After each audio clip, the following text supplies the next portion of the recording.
Mombasa and Kisumu are defined as cities.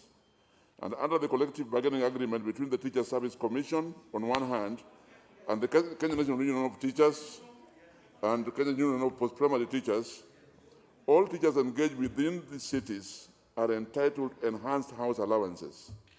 Mr. Speaker, since 2011, the Teacher Service Commission has been paying the enhanced house allowances only to some teachers in some schools in a manner that is not only opaque, but also discriminatory.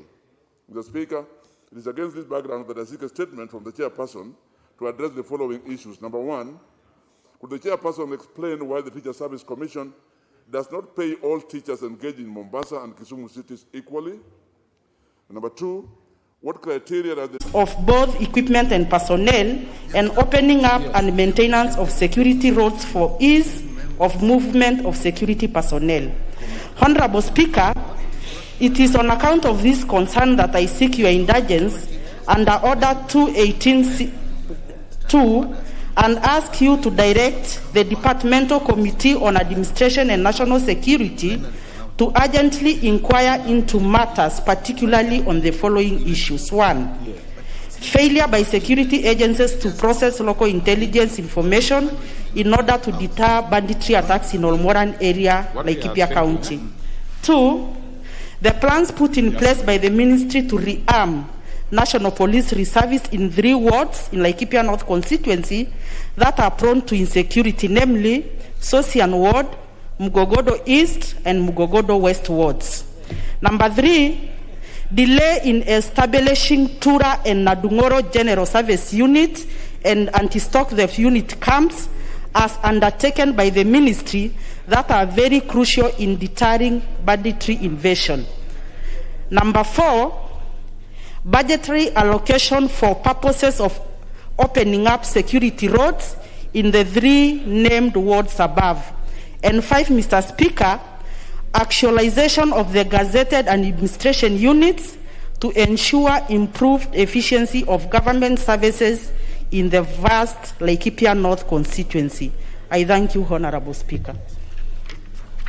Very well. Then we now go to the next. That one will be referred to, of course, to the Committee on Security and National Administration and National Security Committee. So next order. Order number 8, the Kenya Deposit Insurance Amendment Bill, National Assembly Bill number 43 of 2020, second reading. Question to be put. That one will not be, the question will not be put. We do not have the required numbers on that one. And the next one. Read the next order. Okay. Order number 9, the Kenya Food and Drugs Authority Bill, National Assembly Bill number 31 of 2029, second reading. Question to be put. Same fate. So the question will also not be put. Just a minute. I can see there is a member who has raised the fact that there could be numbers. Now give me a minute to confirm. I have already confirmed, but I can confirm beyond doubt.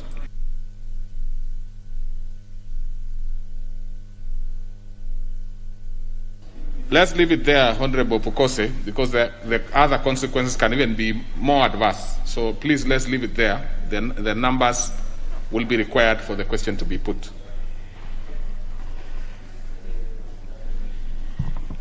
Next order, please. Order number 10, the Employment Amendment number 2 Bill, National Assembly Bill number 79 of 2019, second reading. Resumption of debate. Now, on this particular one, we have a remainder, a balance of 3 hours and 10 minutes. I want to confirm whether it was moved and seconded. Yes, it was. And there was, and Honorable Ombaka, Honorable Dr. Ombaka, had a balance of 9 minutes. She is absent, so only 2 members have spoken, so the rest of the members have an opportunity. They can. Honorable Maore, you want to speak on this one? You want to speak on this? No. Honorable Koskei Kimutai, you want to speak on this one?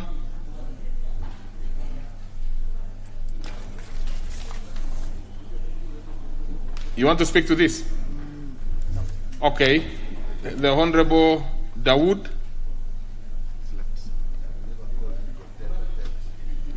Oh, Honorable Wangwe, you want to speak to this? The next one. Honorable Koi Waluke. Queuing. Honorable Wilson Sosion.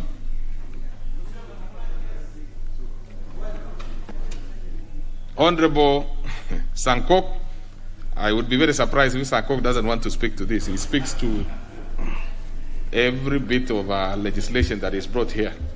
Thank you very much, Honorable Speaker, and thank you for giving me this opportunity to speak on this, the Employment Amendment Bill, National Assembly Bill number 79 of 2019. Honorable Speaker, that was moved by Honorable Gideon Keter.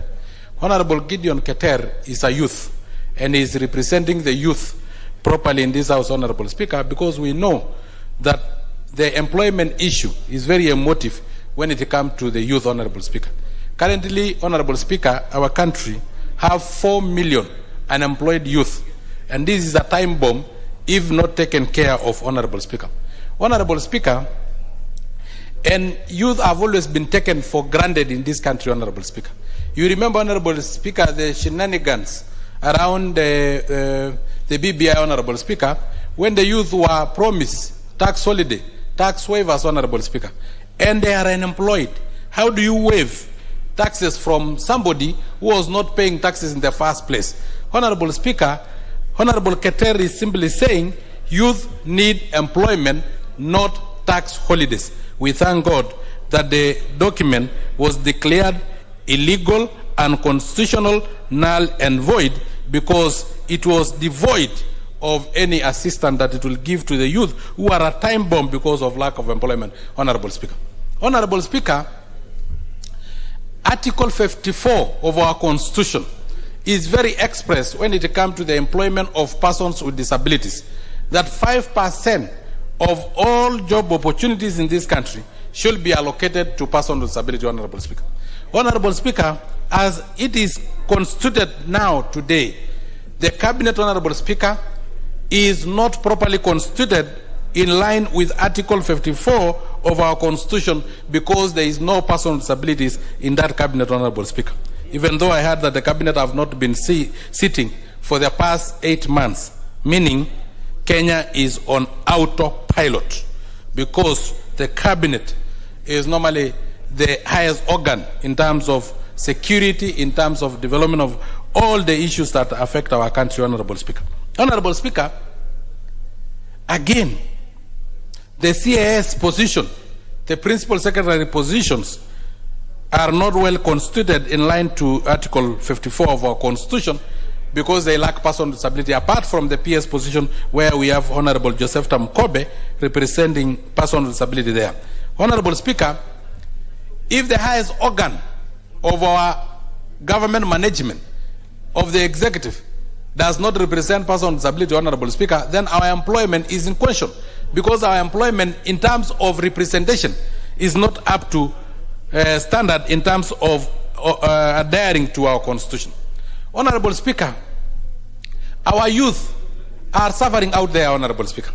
And Honorable Keter came up with a bill concerning even what we are requesting the potential employees to produce in terms of high education clearance certificate, in terms of tax compliance certificate, in terms of certificate of good conduct, Honorable Speaker. They end up spending a lot of money, Honorable Speaker, apart from spending money tarmacking or potholing, because our tarmacs are full of potholes around the country seeking for employment. They also use a lot of money in paying the government a lot of money in tax compliance certificate, in certificate of good conduct, when they are searching jobs that are not there, Honorable Speaker.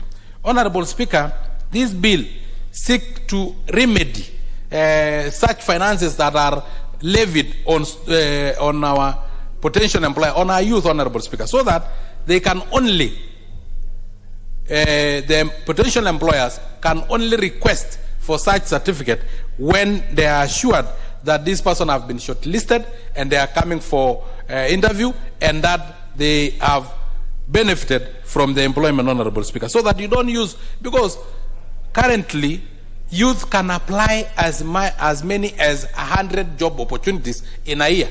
So if you have applied for 100 job opportunities in a year, and every job that you have applied to require a certificate of good conduct, clearance certificate from KRA, clearance certificate from HELB, Honorable Speaker, you will use a total of 5,000 to apply for one job. So if you apply for 100 jobs and you don't get any of them, you have already spent almost $500,000 in just job application, Honorable Speaker, before even you get that job, Honorable Speaker. Honorable Speaker, this House must address this issue of unemployment. And Honorable Speaker, I can assure you, what you have heard about the bottom-up economic model, even though many people don't understand, it is the remedy of this youth unemployment, Honorable Speaker. Honorable Speaker, because the money that we have used to resuscitate KQ will be able to support small enterprises of Mamamboga, small enterprises of Boda Boda, M-Pesa shops, almost 1 million of them, Honorable Speaker. Those are 1 million job opportunities, 1 million new taxpayers, Honorable Speaker. Honorable Speaker, we should specifically make laws in this House that target the small, medium enterprises, Honorable Speaker. Because for a long time in the trickle-down form of economic model, we have targeted the large corporates, Honorable Speaker. KQ, Honorable Speaker. Safaricom, Honorable Speaker. Kenya Power, Honorable Speaker. So that we can protect them in terms of law, so that they can become monopolists. While we are thinking that they will offer job opportunities, they are laying off employees.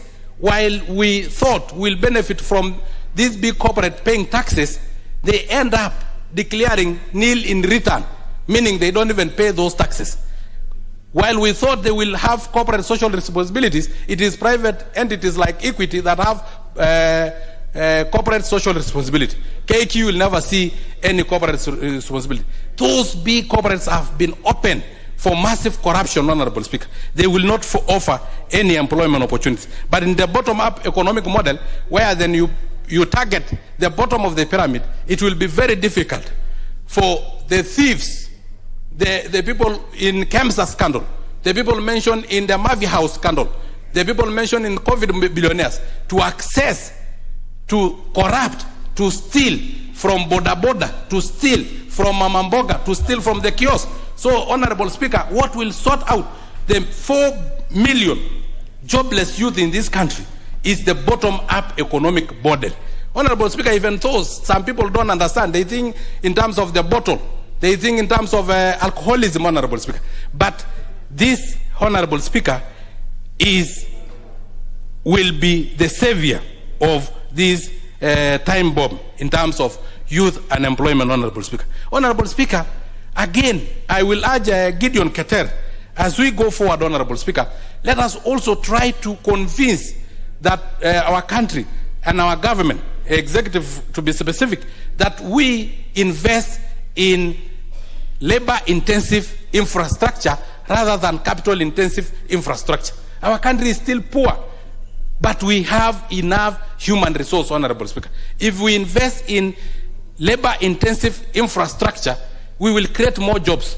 An example is this expressway, Nairobi Expressway, that cost us 80 billion and only created an employment opportunity of 3,000 Kenyans.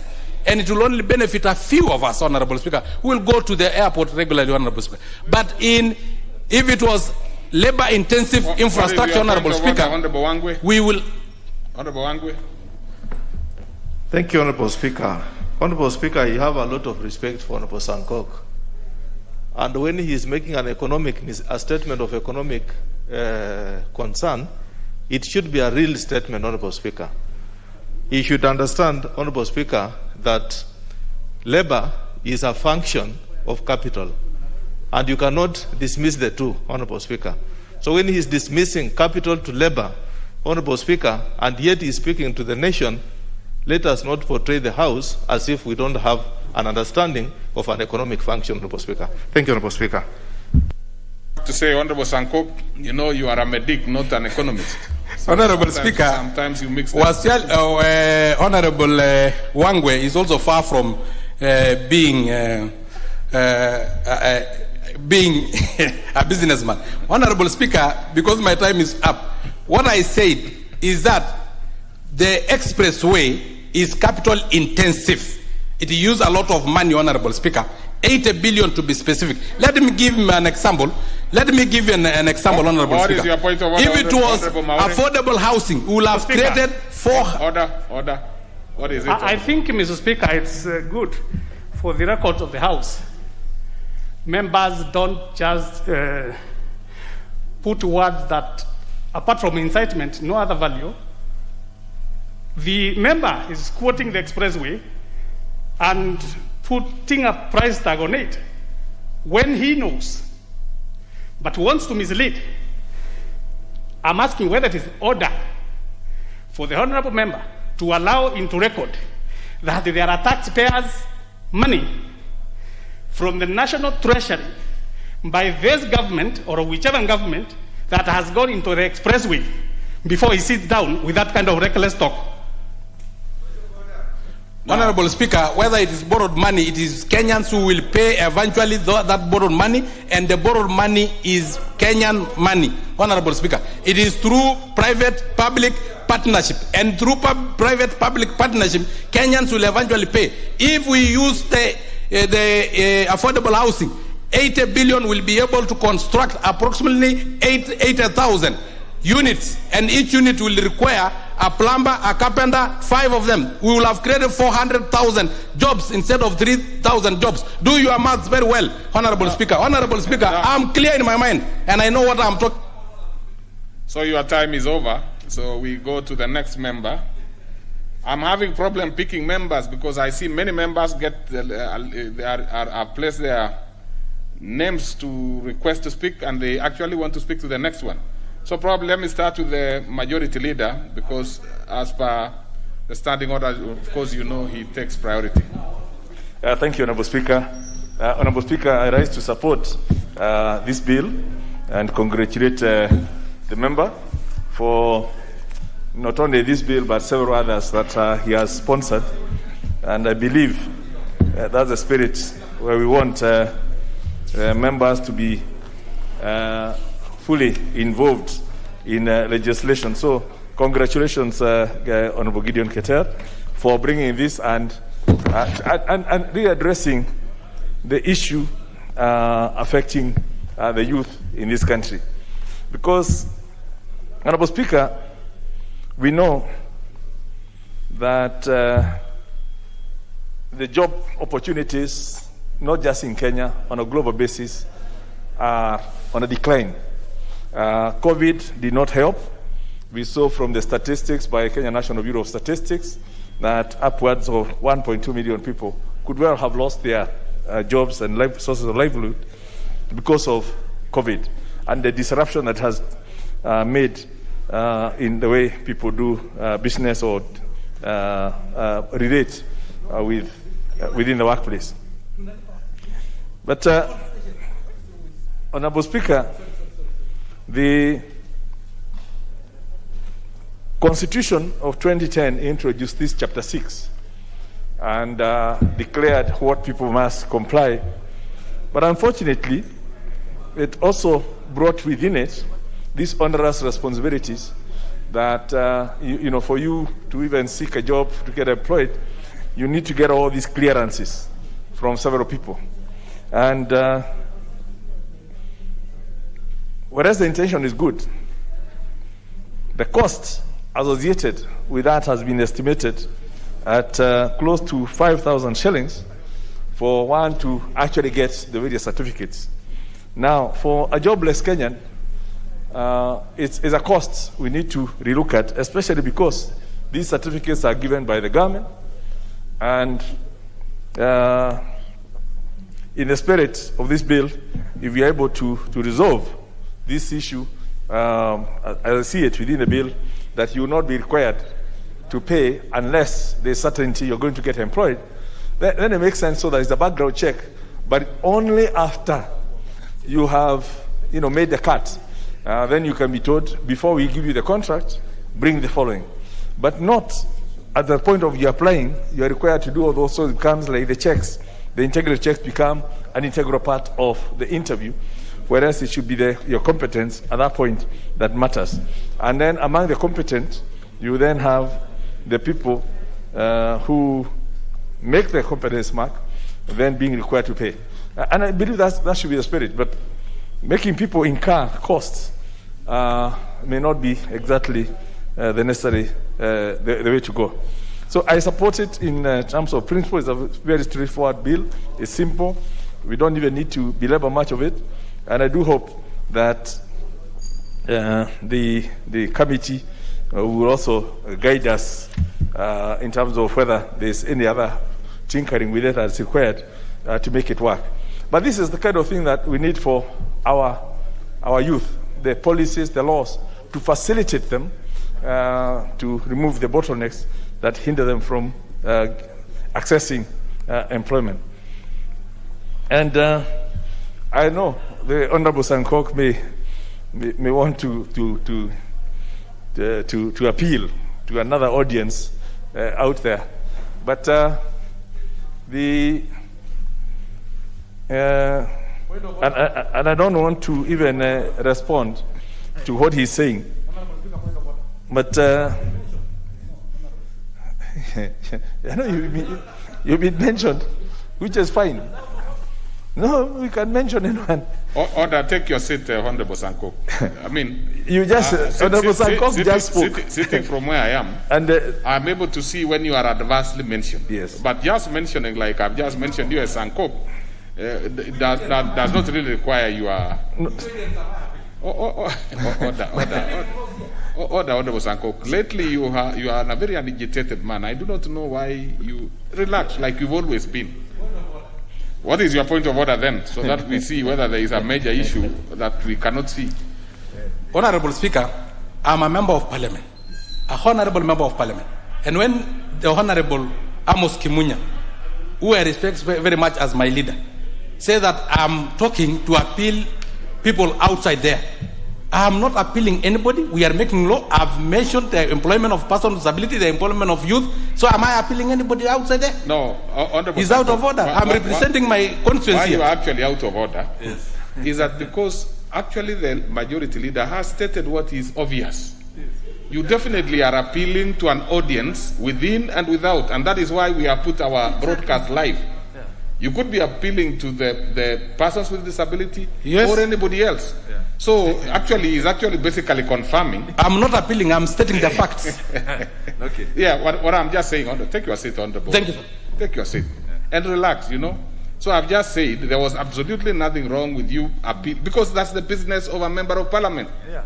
You are supposed to appeal to your colleagues here to support your case, which unfortunately this is not yours. But you also talk to the public out there, because it's your business to represent them. You could be representing everybody, especially you being nominee 001. You probably are representative in REM. I do not know if you understand that particular bit, Mr. Honorable Sankok. That is appealing to the world. Yeah, in REM. Yeah, I understood. That's why I explained, because I realized you are not a lawyer, you are a medic. Proceed, Honorable Leader of Majority. Thank you, Honorable Speaker. I believe you've really helped Honorable Sankok to understand what he actually just did. But going by, I believe the spirit of creating employment through infrastructure projects does not mean that it's not a choice between housing and expressway. The expressway is necessary, and the housing is necessary. And I know the housing program, should have created was targeted to create over half a million housing units, but it was not expected that 500,000 housing units will be done overnight. It's a process. It requires bringing people, and as of now, we know, for example, there's already 2,500 housing units that have been completed and have been handed over to the buyers. Just this week, there's another 1,242 that have been contracted to be done. And across the entire country, when you look at Mombasa, when you look at everywhere, all these units are being constructed and it's creating employment. So it's not one or the other. All these projects should be going on in tandem. And that's what I'm saying. Let's not kind of tell the youth out there that you're lacking employment because expressway is being done. Expressway is a public-private partnership. Nothing to do with government funds. And hence you want to encourage many more of those to come, including the housing units in each of the counties through the PPP frameworks. That's what you need to encourage to get youth employed, including what we are doing within our CDF projects. We are creating employment. But let's not give that impression that funding has been channeled to a certain direction, so it's creating unemployment in a certain direction. You must look at the country and what's happening from a holistic perspective. But like I said, the sure way to help the youth is let's commit things to policy, let's commit things to laws, and not the empty sloganeering that we hear in political rallies. Youth just being incited, they'll be given money. But even when we are telling them to apply for the Kenya Youth Empowerment and Opportunities Program, IOP, which is now at Cycle 7B, for youths between 18 years to 29 years who've never passed beyond O-level. And they're entitled, once they compete, they could access up to 40,000 shillings of government grants plus training. You still feel the youth saying, no, they don't want that, they want to wait for some futuristic promises that have been given, that they will be given 100,000 to start a business. We know until that money has been appropriated by this House, until we have the legal framework to do that, we know it's just an empty promise. Yet there's funding available, but we are confusing our youth through the messaging by politicians who are there to make political capital by misleading the youth that the reason they don't have jobs is because of what the government is doing or not doing. And yet there's a lot of money out there available for the youth. So going back to Honorable Keter, I thank you very much for this. And I do hope members will support it. It's a good bill. And the youth of this country will see that this House is also conscious of that fact. And indeed, these are the same thing that the youth told the promoters of BBI, the steering committee, in terms of, yes, we would want in future some of these burdens to be removed. It also goes in tandem with what the President Uhuru has been committed in terms of reducing the cost of doing business. And that reducing the cost of doing business is not necessarily just restricted to the companies. The cost of doing business should also be extended to the individuals as they interact. So all this is quite in tandem with what's happening. But because of the noise that we hear over the weekends by people who are in government but don't want to accept the government and want to rubbish what the government is doing, so it ends up clouding all the good things that are being done, and people are left to imagine that, as Honorable Sankok says, the government is on autopilot. Government cannot work on autopilot. Every decision that takes place, there are people who have thought through it, and not to forget that we are part of that government. The National Assembly, Parliament is part of government. So when Honorable Sankok now wants to mislead people and say that the government is on autopilot, and we are here, as part of that government. Now, then it changes the perception out there that perhaps we are not doing what we're supposed to be doing. And whether you look at, I'm aware that cabinet meets. I'm aware that the executive works. Now, if some members of the cabinet who are paid for being in cabinet and who draw, who are in government residencies, but if they choose not to participate in government, it does not mean the rest of the government is not working or the rest of the government is not functioning. But some people have actually decided I don't know whether the honorable member is speaking on behalf of those people who are in government, who have decided not to participate in government and to rubbish government, but we know government is working. And that is proof based on all the things that happen. Members of this House are privy to that information. I think we are always going to meet ministers in they come to appear before the committees, they respond on what is happening within government. We go lobbying for them in terms of projects. Let me get the point of order from the member. Okay. Doctor, but before you do that, let me direct that members as you rise so that you don't make it a house of just raise issues from nowhere. Please, can you quote the point of order? And you must also be understanding your own standing orders. Where the honourable member is either out of order or you want to inform, please, can you do that? Otherwise, I'll rule you out of order if you make it a debate. Yes. Honourable Speaker, I rise on a point of order. The Honourable leader of majority is misleading the House. Which point of order? And which standing order are you referring to? Honourable Speaker, it is misinforming the House that there are members who have abandoned or decided not to be in government. We'd like him to name which member has abandoned the government. And we are also very clear to the fact that the government moved to opposition. Why is he not articulating that particular fact? There's a government in confusion. It's not a government. Honourable Leader of Majority. Well, it's a moot point. Honourable Speaker, we know. You know, there are some actions that are not defensible.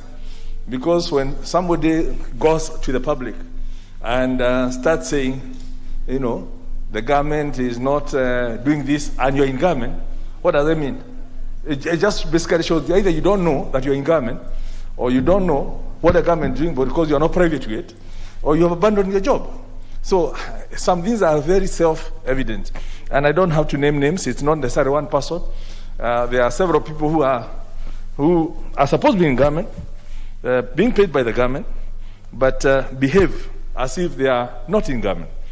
Now, in terms of the government working with the opposition, I think one of the things we must internalize is under the new constitution of 2010, we don't have a government and an opposition. We have a majority party and a minority party in parliament. But we are one united parliament who are supposed to work as parliament. And I think that's order. Honourable Sankok, you're actually a noisemaker. Honourable Sankok, you've been here for long. You cannot be the only member who is shouting. As far as the speaker is concerned, you're shouting. If you want to express yourself, just use the right way. And just for the information of the members. Yes, carry on. Well, thank you, Honourable Speaker, for that protection, because we need some decorum in the House. And what I'm saying is, we need to internalize that fact. And I know Dr. Mutunga may have confused what was happening before and what's happening now. And when we work together in a bipartisan manner, in legislation, in processing business in this House, it does not mean that the government is in the opposition or the opposition is in the government, because in Parliament, we have a majority and minority party, and we are supposed to work together for the common good, for the welfare of society, a just government of the people. That's what binds us together. And I think the good thing that you see is that because His Excellency Uhuru Kenyatta has reached out to everyone in his mission to unite Kenyans, I mean, that's the dream of everyone, that every Kenyan is working together to achieve the greater good, without saying, I am in government or I'm in the opposition, or without saying, I'm in government but I don't believe in government. We need everyone working together, and that should be our objective. Honourable Speaker, with those remarks, I beg to support and once again congratulate the promoter of this bill, the Honourable Ketel, for a job well done. Very well. The floor goes to the member for Chepalungu, the Honourable Kosik Kimutai. Thank you, Speaker. From the onset, I want to support this amendment bill, and more so because it targets the maturity of youth in this country. Honourable Speaker, I fall into that category of the youth in this country. And the recent research shows that youth in Kenya are experiencing much higher unemployment rates than the rest of the Kenyan population. Honorable Speaker, according to the recent survey which was done in 2020, total unemployment, excluding those engaged in small-scale farming and pastoralists, is estimated to have increased from 17.3 million to 18.1 million. Honorable Speaker, these requirements that are normally made mandatory by employers, that is the KRA clearance. KRA clearance, Honorable Speaker, how do you tell somebody who has never filed any returns anywhere, because there are no turnovers at all, to file returns and get clearance from KRA? Somebody who has never engaged himself or herself in any meaningful business, you are telling that person that you require a clearance certificate from KRA. Number two, how do you make somebody who has never borrowed any loan anywhere